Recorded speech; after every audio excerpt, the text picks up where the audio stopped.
Nous nous retrouvons ce jour pour la délivrance de notre 4e compte-rendu du Conseil des ministres pour cette année 2019. À présent, le communiqué. Le mercredi 30 janvier 2019, un Conseil des ministres est tenu de 10h à 13h au palais de la présidence de la République à Abidjan, sous la présidence de son Excellence, M. Alassane Ouattara, président de la République, chef de l'État. L'ordre du jour de cette réunion comportait les points suivants. Premièrement, des mesures générales comprenant des projets de loi et ordonnances, des projets de décret. Deuxièmement, les mesures individuelles. Et troisièmement, les communications. Et enfin, les divers. Au chapitre des mesures générales, projets de loi, d'ordonnances et de décret, nous en avons 6. Au titre du ministère des Eaux et Forêts, le Conseil a adopté un projet de loi portant code forestier. Ce projet de loi s'inscrit dans la droite ligne de la politique de préservation, de réhabilitation et d'extension des forêts adoptée par le gouvernement pour endiguer durablement le phénomène de la déforestation et corrélativement juguler le péril écologique, économique et social auquel il expose notre pays. Dans cette dynamique, le projet de nouveau code forestier innove avec la prise en compte suffisante de l'ensemble des activités rurales et la mise en place d'un cadre favorable à l'investissement privé nécessaire à la mise en œuvre du dit programme.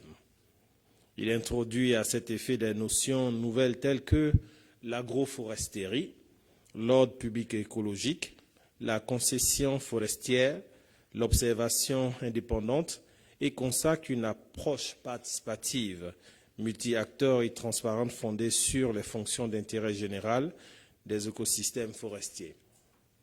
Par ailleurs, ce projet de code forestier opère une classification simplifiée des forêts basée sur le régime de propriété qui clarifie la gestion du domaine forestier national.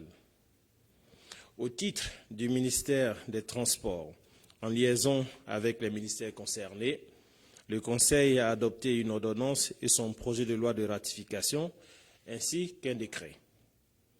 L'ordonnance porte modification des articles 3, 4, 8, 9, 10, 25 et 31 de la loi numéro 2014-812 du 16 décembre 2014 d'orientation du transport intérieur. Le décret, quant à lui, porte création, organisation et fonctionnement de l'autorité administrative indépendante dénommée Grand Abidjan Mobilité. Ces différentes mesures concourent à la mise en œuvre du schéma directeur d'urbanisme du Grand Abidjan, notamment le volet transport conçu pour améliorer la mobilité urbaine dans le district d'Abidjan et les communes environnantes. Ainsi, la loi d'orientation du transport intérieur est réaménagée pour permettre la création d'une autorité organisatrice de la mobilité urbaine dans le Grand Abidjan, dénommée Grand Abidjan Mobilité. Grand Abidjan Mobilité est une autorité administrative indépendante chargée de structurer, d'organiser, de réglementer, de fluidifier le trafic, de développer les capacités du réseau de transport public et de faciliter la mobilité de tous. Au titre du ministère des Transports, en liaison avec les ministères concernés, le Conseil a adopté un décret portant organisation et fonctionnement de l'autorité de régulation du transport intérieur, en abrégé ARTI. Créé en application de la loi d'orientation du transport intérieur, telle que modifiée par l'ordonnance numéro 2018-09 du 10 janvier 2018, l'ARTI est une autorité administrative indépendante chargée de la régulation des transports intérieurs. Elle est dotée de pouvoirs importants de proposition, de veille, de conciliation, de sanctions en vue de lutter efficacement contre la fraude et de mettre un terme aux désordres constatés dans le secteur du transport intérieur. Compte tenu du développement des différents modes de transport intérieur, notamment lagunaire, routier, ferroviaire, la création de l'ARTI consacre ainsi la distinction nécessaire entre les missions de régulation et celles d'organisation des transports. Au titre du ministère des Transports, en liaison avec les ministères concernés, le Conseil a adopté un décret portant statut particulier des dockers de Côte d'Ivoire, pris en application de la loi numéro 2017-422 du 30 juin 2017 portant code maritime. Ce décret vise à améliorer les conditions de vie et de travail des dockers. Aussi, il redéfinit, conformément aux standards internationaux, les conditions d'accès à la profession de docker, les modalités d'embauche, de conclusion, d'exécution et de rupture des contrats de travail des dockers. En outre, il prévoit divers avantages sociaux au profit des dockers, notamment la formation professionnelle continue, une assurance santé ainsi qu'un fonds de solidarité. Au titre du ministère de la Culture et de la Francophonie, en liaison avec les ministères concernés, le Conseil a adopté un décret déterminant la procédure, les conditions, les normes et les barèmes d'acquisition des livres par les acheteurs institutionnels. Ce décret pris en application de la loi numéro 2015-540 du 20 juillet 2015 relative à l'industrie du livre s'inscrit dans le cadre des mesures engagées par le gouvernement pour garantir le développement des industries culturelles et précisément le secteur du livre. À cet effet, ce décret oblige tout acheteur institutionnel à ne plus avoir directement recours aux maisons d'édition, mais plutôt à acquérir les livres auprès des librairies agréées. Cette mesure permettra aux librairies agréées de garantir leur marché et d'améliorer les conditions de vie des travailleurs du secteur. Au chapitre des mesures individuelles, au titre du ministère des Affaires étrangères, le Conseil a donné son accord en vue de la nomination de M. Michael Wimmer en qualité d'ambassadeur extraordinaire et plénipotentiaire du Royaume de Belgique près la République de Côte d'Ivoire avec résidence à Abidjan. Madame Fatma Valsoueina en qualité d'ambassadeur extraordinaire et plénipotentiaire de la République islamique de Mauritanie près la République de Côte d'Ivoire avec résidence à Abidjan. Monsieur Ante Josic en qualité de nonce apostolique près la République de Côte d'Ivoire avec résidence à Abidjan. Monsieur Idriss Ismail Faragala Hassan en qualité d'ambassadeur extraordinaire et plénipotentiaire de la République du Soudan près la République de Côte d'Ivoire avec résidence à Abidjan. Au chapitre des communications, au titre du Premier ministre, chef du gouvernement, ministre du Budget et du portefeuille de l'État, le Conseil a adopté une communication relative au séminaire gouvernemental sur le programme d'action prioritaire PAP 2019. Le séminaire gouvernemental annuel pour l'adoption du programme d'action prioritaire du gouvernement aura lieu le 4 février 2019 au Palais présidentiel sous la présidence du président de la République. Ces assises seront ouvertes par le vice-président de la République et clôturées par son Excellence, Monsieur le Président de la République. À cette occasion, chaque ministre présentera son programme d'action prioritaire sectoriel conformément au programme social du gouvernement, PS-Gouv, et aux 5 grands axes stratégiques du gouvernement, à savoir le renforcement des institutions pour la paix et la bonne gouvernance, la transformation de l'économie, l'amélioration des conditions de vie, la promotion de la jeunesse et de la femme, ainsi que l'émergence d'un Ivoirien nouveau. Au titre du ministère des Affaires étrangères, en liaison avec les ministères concernés, le Conseil a adopté une communication relative à la participation de la Côte d'Ivoire à la réunion présidentielle de haut niveau du Conseil de sécurité de l'Organisation des Nations Unies, ONU, présidée par la Guinée équatoriale du 1er au 6 février 2019 à New York, aux États-Unis d'Amérique. Le ministre des Affaires étrangères, à la tête d'une délégation de haut niveau, représentera le président de la République à cette réunion du Conseil de sécurité. Ce débat présidentiel, présidé par la Guinée équatoriale, portera sur la question de l'impact des activités des mercenaires sur la sécurité et la stabilité en Afrique centrale. Au titre du ministère des Affaires étrangères, en liaison avec les ministères concernés, le Conseil a adopté une communication relative à la participation de la Côte d'Ivoire à la 32e session ordinaire de la conférence des chefs d'État et de gouvernement de l'Union africaine du 10 au 11 février 2019 à Addis Abeba, en Éthiopie.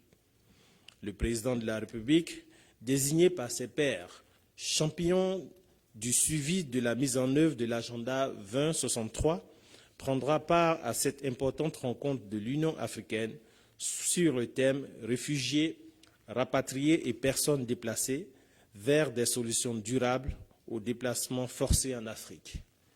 Au cours de cette session, le président de la République présentera son rapport sur le suivi de la mise en œuvre de l'agenda 2063. Au titre du ministère de l'Agriculture et du Développement rural, en liaison avec les ministères concernés, le Conseil a adopté une communication relative au Salon international de l'agriculture, SIA, de Paris, édition 2019, du 23 février au 3 mars 2019, au Parc des Expositions de la Porte de Versailles à Paris, en France. Une délégation conduite par le ministre de l'Agriculture et du Développement rural et le ministre des Ressources animales et halieutiques est composée d'opérateurs économiques parapublics et privés des secteurs agro-pastoral et halieutique, prendra part à cette exposition dédiée au monde agricole pour valoriser notre potentiel agricole et promouvoir nos produits agroalimentaires dans leur grande diversité. À cet effet, le ministre de l'Agriculture et du Développement rural animera le jeudi 28 février 2019 une conférence sur le thème « Défis et opportunités de la transformation structurelle de l'économie agricole de la Côte d'Ivoire ». Au titre du ministère de la Santé et de l'Hygiène publique, en liaison avec les ministères concernés, le Conseil a adopté une communication relative à la participation de la Côte d'Ivoire au Conseil d'administration du Programme alimentaire mondial ainsi qu'au panel de haut niveau sur la nutrition organisé par le mouvement mondial SUN, qui se tiendront du 25 au 28 février 2019, respectivement à Rome en Italie et à Genève en Suisse. Une délégation de haut niveau, conduite par le vice-président de la République, représentera notre pays à ces différentes rencontres. À cette occasion, le vice-président de la République entend poursuivre son plaidoyer pour la mobilisation des ressources additionnelles en vue de la mise en œuvre du plan national multisectoriel de nutrition 2016-2020 et de la feuille de route pour l'élimination de la faim et de la malnutrition à l'horizon 2030. Dans le même élan, le vice-président de la République prendra part à la séance de validation du plan stratégique 2019-2023 du Programme alimentaire mondial pour la Côte d'Ivoire. Au titre du ministère de l'Environnement et du Développement durable, en liaison avec les ministères concernés, le Conseil a adopté une communication relative à l'organisation des Journées africaines de l'écologie et des changements climatiques, JIFAC 2019. Les JIFAC 2019 constituent le tout premier forum d'échange et marché ouest-africain sur les bonnes pratiques et les technologies écologiques.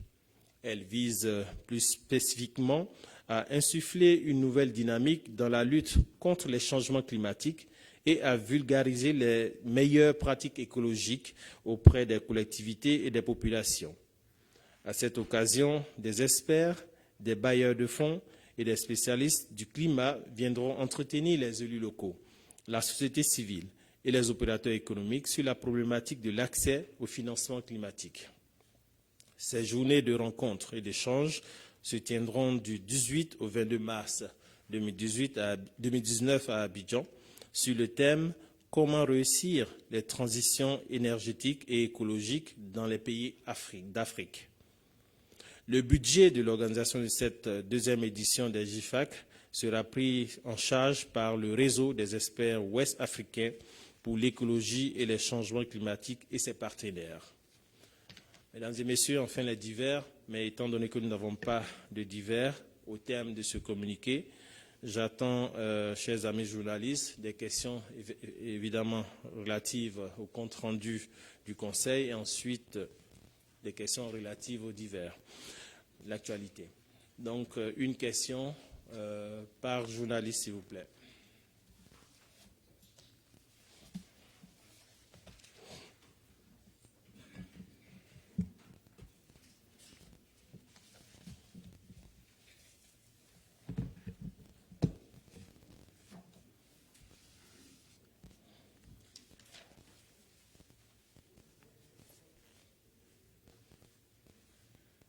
Sur le Conseil, le compte-rendu du Conseil, mesdames et messieurs. À ma gauche, devant moi, à ma droite. Bon, sur les diverses. Sur le Conseil, je vous en prie. Kone Suleiman, journaliste à Kwasi.com. Je vais savoir le nouveau nom qui a été désigné remplace Spiteri ou bien je vais savoir s'il remplace l'ancien. Le nom s'apostolise qui a été. Ah, oui. Écoutez, il est de coutume chez les diplomates, quand un s'en va, l'autre remplace le suivant. C'est un remplacement de l'ancien, effectivement. Merci de cet effort. Sur le compte-rendu du Conseil. Sur le compte-rendu du Conseil, on n'a plus d'autres questions. Il y a une question derrière là-bas. Non, il y a une question Monsieur derrière. le ministre Dimitri, le journal La Synthèse, Oui. relativement à l'autorité de régulation au niveau du transport. Oui. Juste savoir, est-ce qu'il y a des mesures qui sont prises pour mettre fin aux agissements des syndicats, des Nyambourou, comme on l'appelle communément? Est-ce que cette autorité-là viendra mettre fin à tout ce désordre qu'on constate dans ces gares? Merci. C'est justement l'intérêt de tout le dispositif réglementaire qui est en train d'être pris. Donc, vous allez avoir une autorité qui va réguler un peu l'expansion gérer un tout petit peu tout le transport au niveau du district d'Abidjan, du Grand Abidjan. Et vous avez une autorité de régulation qui va édicter les règles et conduites à tenir par rapport à tous les différents manquements constatés dans la gestion de transport au niveau du district d'Abidjan. Donc, véritablement, ces deux dispositifs, l'autorité et puis l'agence viennent réorganiser tout l'écosystème du transport en Côte d'Ivoire.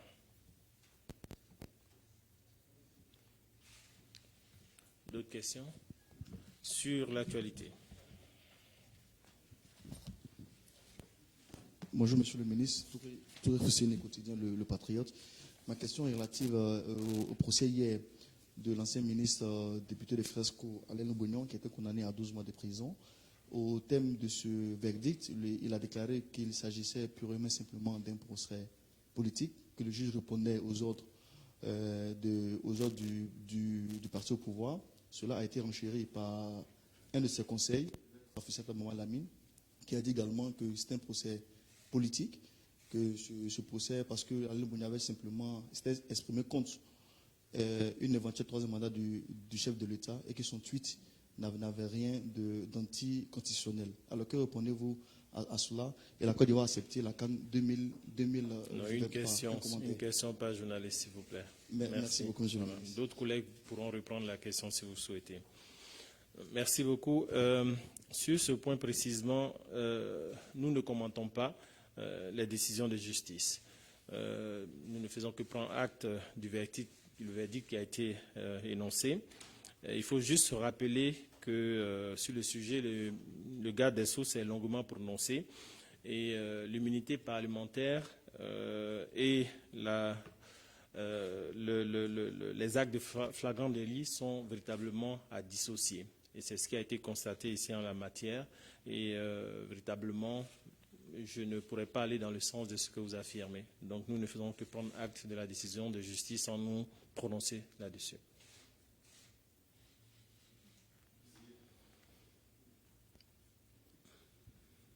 Bonjour Monsieur le ministre, je suis Élisée Beloué, journaliste à Abidjan.net.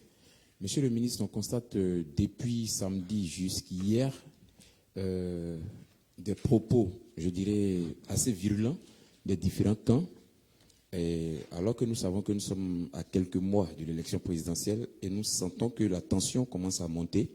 On voudrait savoir si au niveau du gouvernement, les dispositions sont prises pour que vraiment cette tension-là baisse et que cette psychose qui commence à gagner la population puisse disparaître. Parce que là, on sent quand même un peu d'agressivité dans les différents propos, que ce soit dans l'un des camps ou dans l'autre. Nous ne cesserons jamais d'appeler les différents acteurs politiques à la responsabilité. Nous sommes, quand on décide d'assumer une charge politique, on a cette responsabilité en plus d'être un citoyen ordinaire, on a cette responsabilité de garantir la paix et la sécurité de tous les différents concitoyens, mais surtout dans ses propos.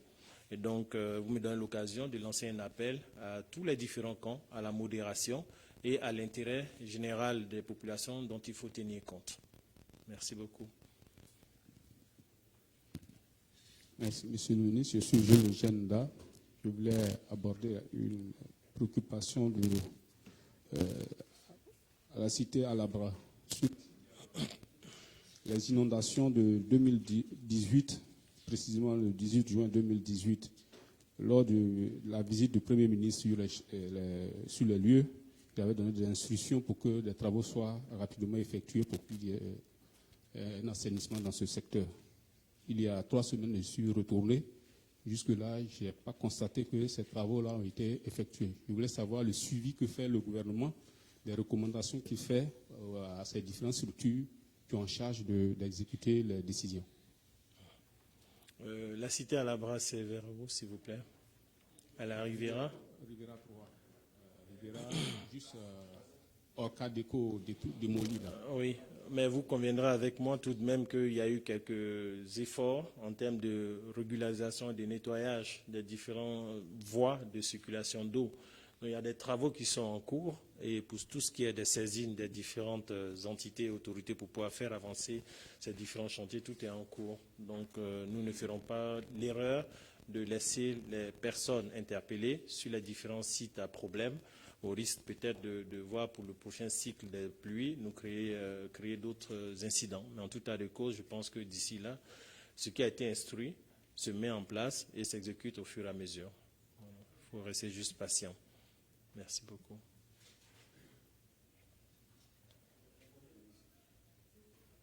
Bonjour, Monsieur le ministre. Je suis Kofo, journaliste à l'Intelligence d'Abidjan. Moi, je vais revenir sur la question du confrère Fosseni, que je n'avais pas pu poser, par rapport à la CAN 2021.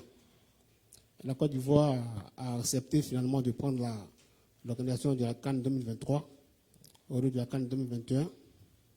Et ça dit que la Côte d'Ivoire accepte, je le reconnais, a finalement reconnu le fait qu'elle n'était pas prête pour organiser la CAN 2021.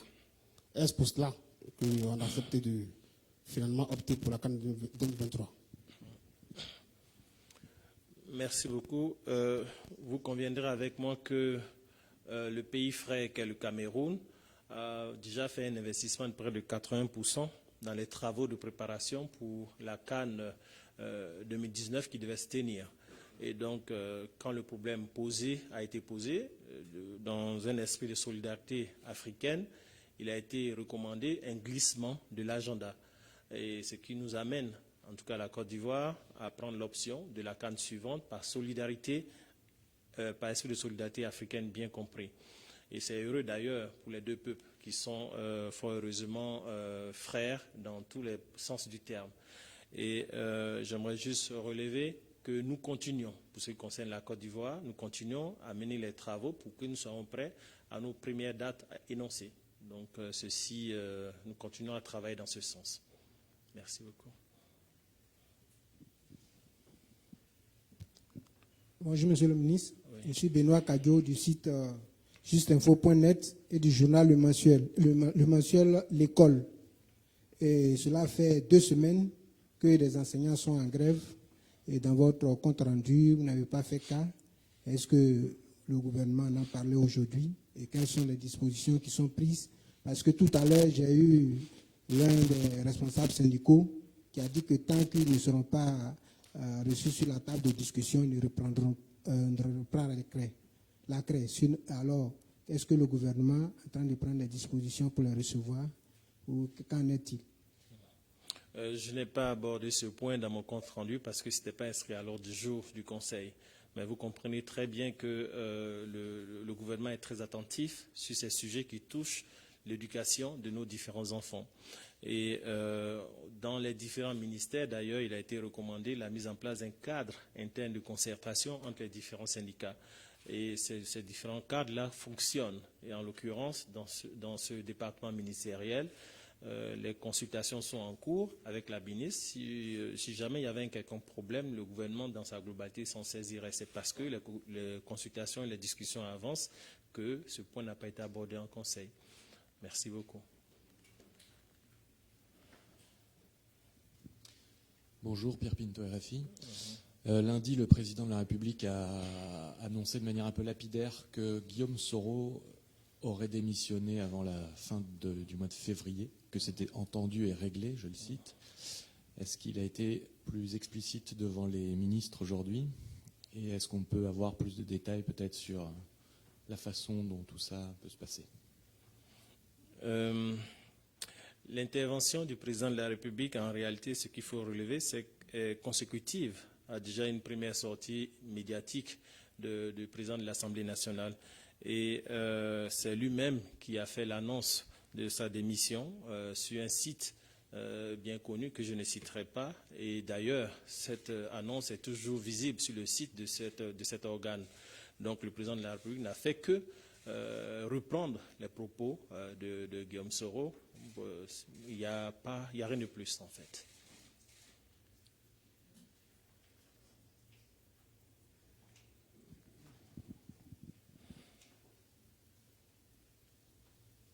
Oui, bonjour Monsieur le Ministre. David Hainaut de l'AFP. Amnesty International a publié un communiqué sur la Côte d'Ivoire le 28 janvier. Vous l'avez lu? Vous l'avez vu? Posez votre question. Ce communiqué dit, le titre est titré « La répression des voix critiques, mais la liberté d'expression à rude épreuve en Côte d'Ivoire ». Avez-vous une observation à faire sur ce communiqué, une réponse? Je suis tout simplement surpris parce que vous avez la liberté de poser vos différentes questions. Vous n'êtes pas réprimé dans votre droit d'exprimer vos différents points de vue. Donc ceci nous surprend. Mais en tout état de cause, je pense que si Amnesty a des observations, ils peuvent les faire au niveau du ministère de la Justice, garde des Sceaux, qui saura leur porter les différentes réponses par rapport aux différents points de problèmes qu'ils auraient identifiés. Nous avons tous les différents leviers de réponse et nous n'avons rien à cacher concernant la liberté d'expression des différents corps constitués ou des différents individus. Les droits de l'homme et l'exercice des droits de l'homme et la liberté d'expression sont une réalité en Côte d'Ivoire. Il faut que les uns et les autres le comprennent. Et la séparation des pouvoirs de tous les différents instruments sont aussi une réalité.